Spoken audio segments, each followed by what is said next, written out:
Olá a todos, bem-vindos mais uma vez aqui ao canal. No vídeo de hoje eu venho mostrar-vos os livros que eu recebi em março, portanto todos eles foram enviados pelas respectivas editoras ou pelos autores, portanto sem mais demoras vou mostrar livros novos que eu sei que é uma coisa que vocês gostam de ver. Eu também adoro cuscar os recebidos alheios. Vou misturar, vocês são espertos, vocês fogem quando eu começo a mostrar ilustrados ou banda desenhada, pronto, poesia e teatro. Acredito que também fugiriam, eu é que não costumo mostrar, mas eu hoje vou ser mais esperta e vou misturar isto tudo. Portanto, não vou deixar escapar daqui sem ver ilustrados bonitos, mas enfim, por falar em livros bonitos, começamos com Os Irmãos Burgess, que é um livro da Elizabeth Strout. Ele foi escrito entre o Olive Kitteridge e o Meu Nome é Lucy Barton. Portanto, ele saiu em 2013, mas só chegou a Portugal agora na Alfaguara em 2026. E é principalmente sobre três irmãos, o Bob, o Jim e a Susan, sendo que o Bob e o Jim trabalham como advogados, saíram da sua cidade natal e têm a sua vida. A irmã ficou para trás, digamos assim, e anos mais tarde acaba por chamar os irmãos porque o filho dela, adolescente, foi acusado de cometer um crime de ódio e então ela precisa da ajuda dos irmãos, imagino eu, e vão aqui acabar por resolver alguns traumas do passado, ou não, mas vão reviver aqui algumas memórias e enfim, uma saga familiar e histórias mais ou menos comuns, mesmo a Elizabeth Strout, eu gosto mesmo muito dos livros dela, dos 9 que já existem em Portugal, eu já li 5, gostava de ter lido os 9, pronto, não consigo chegar a todo lado, mas acho que já não estou muito mal. Portanto, este aqui, eu ainda não li os da Olive, só li os 4 da Lucy e o primeiro que ela escreveu, o Amy e Isabel, que não tem nada a ver com este universo, mas gostava muito de primeiro ler a Olive e depois ler este, e talvez por fim o Conta-me Tudo. Talvez faça sentido dessa forma, tenho de pesquisar melhor. Se alguém souber qual é a ordem mais indicada e se alguém quiser meter-se nesta aventura de ler Elizabeth Strout, eu acho que enfim, acho que podíamos pensar nisso. Por falar em livros que certamente terão uma boa história, Daniel, o Guardador de Sonhos, editado pela Oficina do Livro, é um livro com texto da Catarina Rodrigues e com ilustrações do Tiago M. Fala-nos, portanto, do Daniel, que é um menino de 11 anos, que é muito curioso, que é muito sensível, muito apaixonado por arte, mas o Daniel é surdo. E em pleno contexto de pandemia, como é que um menino surdo consegue comunicar e consegue entender os outros? A arte assume aqui um papel muito, muito importante. Estava aqui a ver uma coisa muito engraçada. Eu adoro estas curiosidades. A Catarina é uma moça para a minha idade. Eu não digo que este ano foi um ano de boa colheita, pois foi.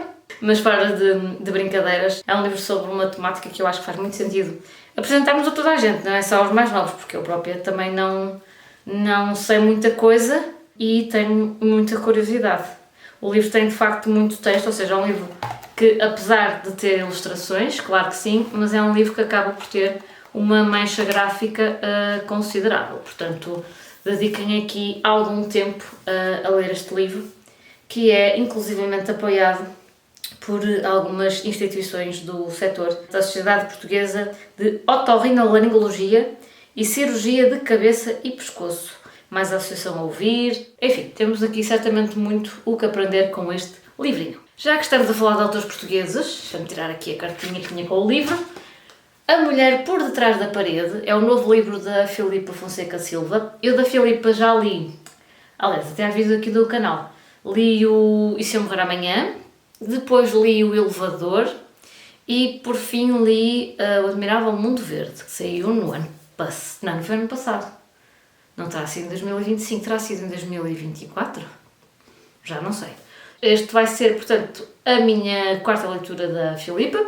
É um livro que tem um ângulo que me interessa bastante e que estou muito curiosa para ver como é que a Filipa abordou isto, porque é um livro focado no papel da amante. A protagonista deste livro é a outra e não a mulher principal, digamos assim. Ela já há muitos anos que se envolve com o Arthur, ela sabe que ele é casado e enfim, é um livro inspirado em factos reais, que essa é a parte que a mim me deixa mais curiosa. Como assim inspirado em factos reais? Que factos? Ninguém sabe realmente o que é que se passa na casa de cada um, mas se quiserem descobrir o que é que se passa nesta casa, este é um livro da Chiara, saiu mesmo agora, da Carmen Aznar e da Raquel Catalina. Esta coleção da Chiara chama-se A Beleza dos Pormenores e é muito, muito, muito, muito, muito bonita. A Chiara aposta inclusivamente nas ecoedições, por isso também tenham atenção aos materiais. Estas ilustrações são lindíssimas. Eu já vos vou mostrar um outro livro que também saiu recentemente desta mesma coleção, mas eu acho que ainda gosto mais deste. E diz assim a contracapa: com um olhar brincalhão, a protagonista dos nossos poemas inspeciona cada cantinho de sua casa e encontra muitas surpresas. Um iglu na cozinha, a despensa de uma bruxa, fantasmas no estendal, camisas tagarelas, uma mesa que se transforma ou uma cama para contar segredos. Quantas maravilhas encontrarás tu em casa. Mas falava-vos eu então desta coleção da Chiara, a Aqui Poeta, então como eu vos dizia, A Beleza dos Pormenores. Lançaram também recentemente este Volátil, do Alex Nogués e da Helena Monpó. Este diz assim: às vezes um poema chega sem pedir licença, o poeta tropeça nele, não sabe ou não quer contê-lo. Mergulha nele, deixa que as palavras o encontrem. Usufrui da sorte de estar vivo e voa. Volátil é um conjunto de poemas em verso livre sobre uma natureza viva e cheia de encanto em que os campos, as praias ou as noites se expressam com pinceladas únicas. Eu confesso que a nível de ilustrações gosto mais do outro, mas é uma questão puramente de gosto. E acho estes livros da Chiara. Esta coleção em particular é mais focada em poesia, que eu acho que é uma coisa que a mim própria me fez falta na infância e por isso hoje em dia eu também preciso dela nos livros ilustrados para colmatar essa minha falha, digamos assim. Também não dá para chegar a todo lado, mas de facto acho que deve mesmo dar este tipo de estrutura textual aos mais novos. Por falar em estrutura textual e pronto, coisas que... traumas que se calhar temos de vencer. Um dos meus traumas é a poesia. Traumas também é uma palavra exagerada, vá. Mas vocês percebem onde é que eu quero chegar. Outro trauma é com calhamaços. Eu tenho um problema com calhamaços porque não é que eu leio muitos, precisamente porque fujo deste compromisso. E no caso da Península das Casas Vazias, que é um livro do David Uclés, que é um escritor espanhol, este livro tem dado muito que falar. Muita gente adora o livro, ele já recebeu imensos prémios, no Goodreads tem excelentes classificações, o livro está traduzido em sei lá quantos idiomas, acho que são 18, tem 30 e tal edições, 400 mil exemplares vendidos nesta altura, enfim, acho que ele tem aqui provas mais do que dadas de que valerá a pena investir nele, mas este compromisso com um livro assim durante tanto tempo é uma coisa que eu confesso que me assusta. Ainda por cima, o livro não está no Coplus, o que significa que lê-lo é assim, tem aqui duas possibilidades. Ou é uma leitura que se faz e ok, tem que ser feita em casa porque o livro de facto não é fácil de transportar, ou é tão viciante que eu vou levá-lo para fora de casa mesmo não sendo fácil de transportar. Querem apostar? O que é que vai acontecer aqui? Eu vou-vos deixar fazer apostas nos comentários porque eu preciso também de incentivos para lê-lo. Não é por mais nada, é mesmo porque é mesmo muito grande e eu, não sei, tudo que seja muito extenso eu fujo de histórias muito longas. Tenho sempre receio de que tenha palha e eu sou uma pessoa que não gosta de mimimis. Se for para ter mimimis, que seja eu a fazê-los. Na literatura, não. Livros grandes, dizia eu, não é? Pois, eis que a Alfaguara trouxe-nos Elizabeth Strout e agora também nos trouxe mais um livro da Alba de Céspedes, que é a autora do Caderno Proibido. Desta vez traz-nos Nas Palavras dela, que também tem uma capa lindíssima. Eu adoro estas edições da Alfaguara. Eu podia quase só ler Alfaguara na minha vida, que seria muito feliz, mas também gosto de variar, vá. Este livro fala-nos da Alexandra, que cresceu em Roma, não é? Ali muito próxima da mãe, que queria ser uma grande pianista, mas que foi apenas, e eu apenas entre aspas, não é? Uma professora de piano muito infeliz e que também se casou com um homem sem interesse.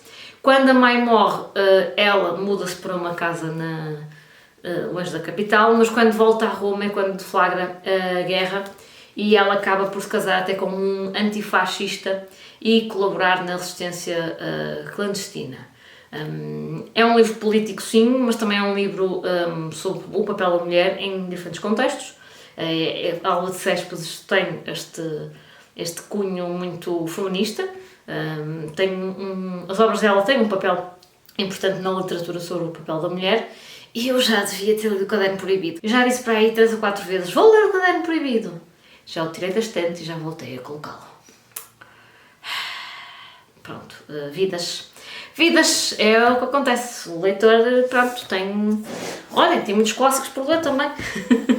Mais um livro da Chiara, A Sabedoria dos Clássicos. Esta é uma outra coleção da Chiara.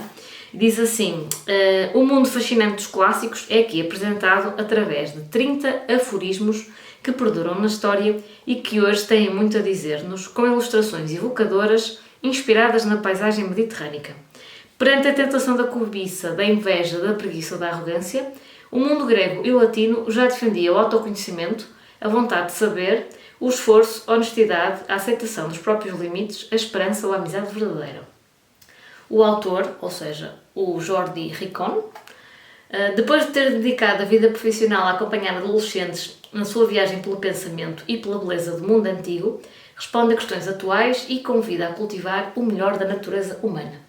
As ilustrações são da Núria Solsona e o livro também é muito bonito. Algumas coleções da Chiara têm um formato que também não é muito convencional e eu pessoalmente também aprecio esta diferenciação, até para percebermos o que é que pertence a cada categoria, entre aspas, o que é que vamos encontrar em cada livro da Chiara. Não há 2 Alfaguaras sem 3. Portanto, Katie Kitamura, com este Audição. Eu da Kitamura já tinha lido um livro na comunidade de leitores da Maia chamado Intimidades. É um livro sobre uma intérprete, uma tradutora que trabalha no Tribunal de Haia e não é só sobre isso o livro, mas também é muito sobre esta questão dos tradutores, das pessoas que estão a fazer tradução simultânea, a interpretar de não só traduzirem o que está a ser literalmente dito, mas às vezes expressões que podem ter segundos significados, também o tom, as figuras de estilo, e enfim, às vezes uma boa ou má interpretação pode fazer toda a diferença num julgamento. O livro, repito, não é só sobre isso, mas esse ângulo para mim eu gostei bastante, se calhar até mais do que o resto do livro. E este aqui tem a particularidade de ter a tradução de Tânia Ganho. Foi finalista do Booker Prize em 2025 e tem a vantagem de ser um livro curto. Isto não chega às 200 páginas. Um Alfaguara que não chega às 200 páginas. Como não querer ler, não é? É assim a minha cara. Um livro curto de Alfaguara e que, aliás, eu nem vos disse o que é isto. Este também tem, de alguma forma, a ver com a questão da interpretação, da verdade, porque é sobre 2 pessoas que se encontram num restaurante em Manhattan. Ela é uma atriz elegante, muito conhecida, e ele é um rapaz sedutor, enigmático e que podia ser filho dela. Durante este encontro, nada parece capaz de rasgar o véu da tensão e da dúvida. Quem é ele para ela? Quem é ela para ele? A Audição coloca em cena personagens que se desdobram em 2 narrativas, ora paralelas, ora entrecortadas, instigando uma reflexão sobre os papéis que desempenhamos na intimidade, no cotidiano e na vida pública. E também tem uma capa muito bonita, convenhamos. Por falar em livros com capas bonitas, terminamos com este Porque Sonhamos, da Chiara. É um livro dos mesmos autores do Porque Choramos e do Porque Temos Medo, ou seja, do Fran Pintadera e da Ana Sender. E esta coleção tem uma coisa que eu aprecio muito, eu como adulta leiga em muitos assuntos, que é, além de ter uma história muitíssimo bem ilustrada e que é focada na questão, no caso deste volume dos sonhos, o livro acaba sempre com uma explicação, digamos, científica ou técnica do tema em questão. Do Porque Choramos tinha uma parte sobre as lágrimas que eu fiquei, não sabia propriamente isto tudo. Por isso nós adultos também estamos sempre a aprender. E olhem, é isto. Março trouxe-me muitas possibilidades. No vídeo anterior, ou seja, dos recebidos de fevereiro, eu já tinha lido alguns quando fiz o vídeo. Aqui neste caso ainda não aconteceu, mas acho que vou começar por um ilustrado, que é capaz de ser uma coisa que dá ali uma sensação de realização. E depois, será que eu parto para o calhamaço? Não sei, vamos descobrir. É isto, eu vejo-vos numa próxima e até lá, boas leituras. Adeus!